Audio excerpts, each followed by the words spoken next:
Swerte na naman mga kabayan. Papasok na naman para sa kinabukasan. Kakatamad. Ikaw din may pasok? Pag hindi ko day off. Hindi mo day off? Day off mo ngayon? Mm.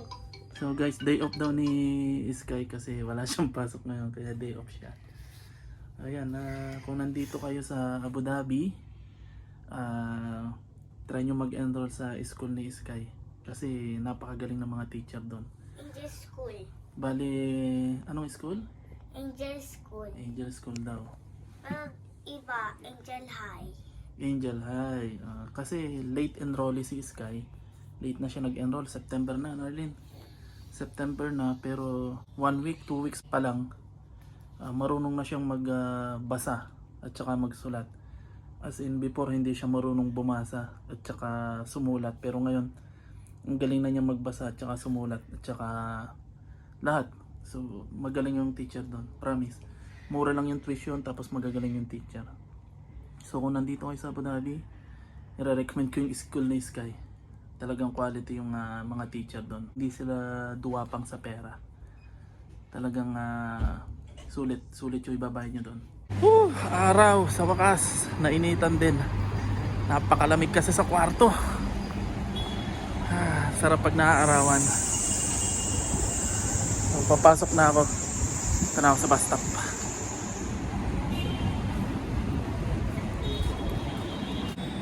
Ang daming nakakalat na basura. Mga buwisit, tatapon ng mga basura.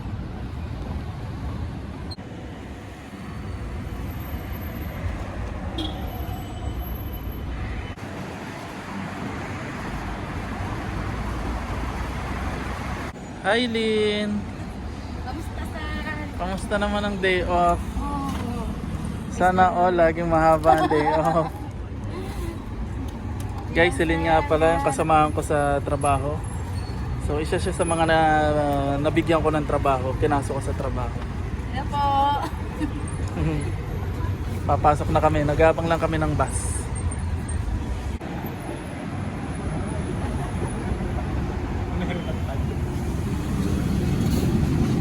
Ayan, dahil pasahero.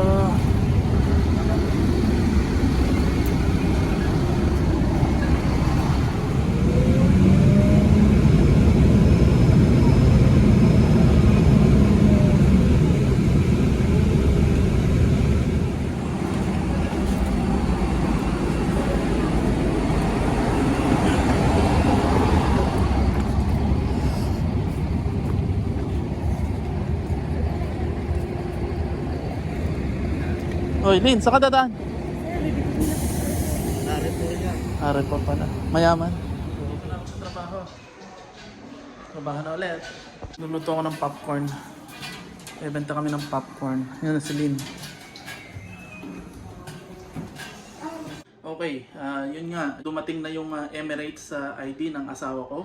So, okay na yung visa ng asawa ko. Naka-sponsor na siya sa akin. Wife visa. At yung sa anak ko, okay na rin, son's visa. So, naka-sponsor sila sa akin. Anak ko nag-aaral at yung misis ko pwede nang mag-part-time. So, pag may sariling visa, pwede siyang magtrabaho. At the same time, medyo malaki yung offer ang alam ko pag may sariling visa. Kasi hindi gagastusan ng company. Hindi gagastusan ng visa, ng medical, ng Emirates ID o kung ano pa man yan kasi nakasariling visa siya. Kaya ang alam ko pag mga nakasariling visa, mas malaki ang offer o sahod. Hopefully magkaroon ng part-time si Mrs. para matulungan ako sa mga bayarin. Medyo sabit kasi yung schedule ni Sky sa school. Panggabi siya, kaya alanganin yung part-time ni Mrs. Kung magmo-morning si Sky, sa umaga ihahatid siya and then sa hapon ako naman yung susundo. So hopefully si Sky sa next SEM magkaroon ng slot na morning shift, na morning siya. Kasi late na nag-aral si Sky late na siya nag-enroll. Kaya panggabi na lang yung available na slot, kaya panggabi siya. So hopefully mag-morning siya para sa si Mrs. makapag part-time, makapagtrabaho para matulong-tulungan niya ako. No, tsaka syempre boring sa bahay. Syempre gusto rin ng asawa ko magtrabaho, 'di ba? Para ma-exercise, tsaka extra kita, di ba? No? So, duty muna tayo ngayon. At kakayod ulit tayo. Gagawa ulit tayo ng pera. Okay, mamaya na lang ulit. Okay, break time. So magbe-break muna ako at kakain. Pero dati excited ako sa break time ko at pagkain. Lalo na pag bagong sahod. Pero ngayon, hindi ako excited sa aking baon. Kasi sardinas ang ulam ko. Okay, break time muna tayo. Kain muna. Gutom na ako. Kalimutan ko rin maglabo ng itlog. So, sardinas muna tayo ngayon kasi pecha de peligro. Okay, tapos na akong kumain. Balik na ako sa duty.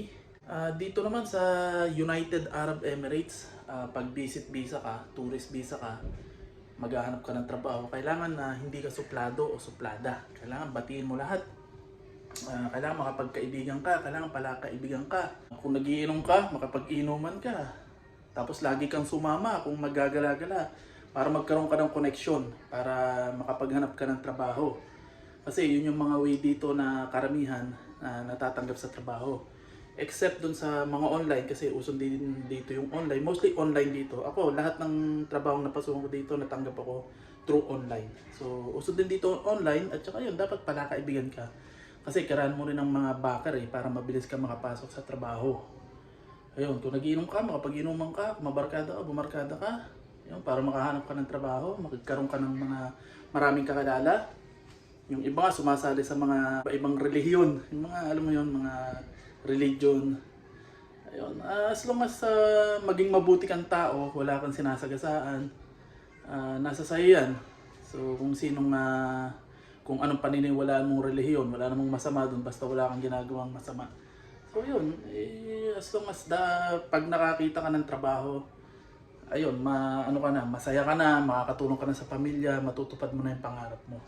Pero maraming paraan para makakuha ka ng trabaho dito. Basta tiyaga-tiyaga lang. At ayun, connection kailangan.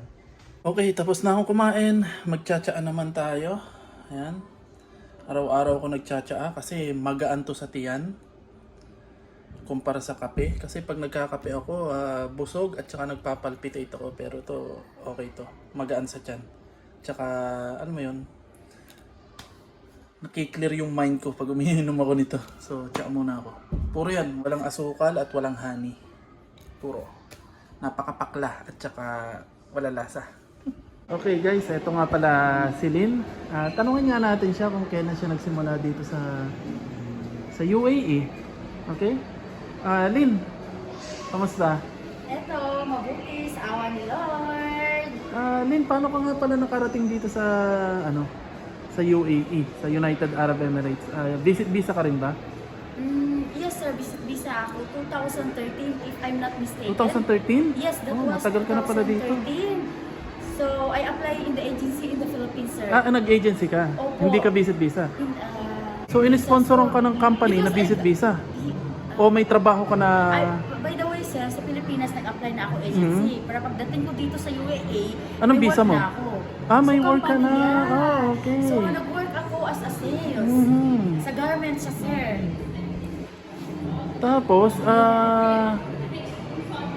Tapos pagdating mo dito, may trabaho ka na. Then doon ka pala naghanap ng bagong trabaho, mas magandang trabaho. So, after my contract of 2 years. 2 years. So 2 taon yung kontrato mo, after 2 years naghanap ka ng ibang trabaho. Yes po. Okay. So hindi ka visit visa. Hindi ako visit visa, so it means company pa rin siya kasi kinuha ako ng company sa Pilipinas. Nag-apply ako sa agency. Okay. So, I work in, by the way, I work in Ajman. Sa malayo. Oo, malayo sa Sir Ajman. Pero there 1 so year. ibig sabihin sa immigration walang tanong-tanong sa'yo, dire-diretso ka. Kasi employment ka eh. Oo, so wala masyadong. So dire-diretso ka lang sa immigration. Okay. Oo. So ngayon, ilang taon ka na sa UAE? So, 2013, I think 7, 8, 9, 12. 12 years ka sir, na. Yes. So, kamusta naman ang ibang bansa, ang UAE? Sobrang nakakatulong talaga, sir. Kasi siyempre, Nakapagpaaral ka? Nakapagpaaral ngayon ako ng anak ko. So, kolehiyo na rin siya. Kailangan ko rin ang trabaho ito sa UAA. Pero anong nahirapan ka ba maghanap ng trabaho? Anong struggle mo dito? Paghahanap ng trabaho, kultura, yung iba ng yung uri ng trabaho. Yung trabaho, nung after ko ng 2 years sa garments, apply naman ako ulit sa ibang company. Anong nahanap mong trabaho ngayon? Promoter naman ako. Promoter Doon ako naman. nahihirapan. Doon talaga ako nahihirapan. Tapos as a after promoter, After saan ka naman? promoter, nag-apply ulit ako sir sa Orangeville. Orangeville na, So, play area na yon. Yes po. Pero sa Pinas, nakapagtapos ka ng Graduate po ako ng Bachelor of Elementary Education. education ka, Yes, tapos po. dito sa play area ka napunta. Oo, napunta ako ng play area at naging... Tapos ngayon hanggang ngayon, play area ka pa rin, di ba? Oo, sa play area pa rin. Pero it's okay sir kasi bata pa rin siya eh. So anong mapapayo mo sa mga katulad nating kabayan na visit-visa dito, naghahanap ng trabaho? Oo, yun ang mapapayo ko. Wag lang kayong mawala ng pag-asa. Push nyo lang ang self nyo at manalangin talaga sa Panginoon. Yes, yun ang tama. pinaka-importante sa Yun lahat. din ang ginawa ko. Oo. Tama. Pray to the Lord. Oh. Because si Lord ang ating refuge at ang strength po natin. Ayan. So guys, yun. Ganon din yung ginawa ko. So Lynn, maraming salamat sa konting oras ng iyong buhay. At least ngayon nalaman natin kung paano ka nakarating dito sa UAE. So thank you. Maraming salamat. Bye-bye. Welcome po. Bye-bye. Guys, wala ng tao. So maglilinis na kami. So kasalukuyan kong nililinis tong popcorn machine. Si Lynn andun sa loob nag-vacuum. So continue ko lang tong paglilinis nito.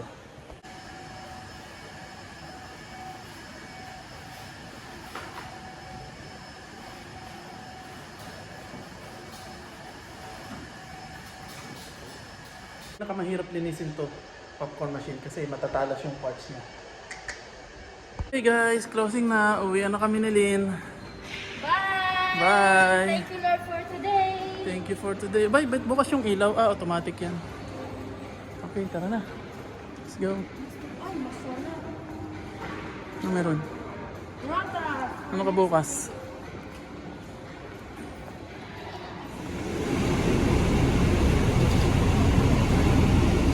Okay, nakababa na ako ng bus. Pauwi na ako.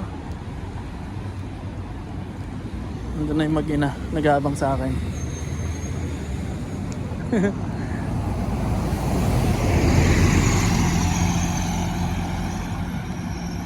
guys, nandito na ako sa bahay. Kararating ko lang. Sinundo ako ng aking mag-ina sa baba. Pagka baba ko sa bus, sobrang siksikan, sobrang sardinas.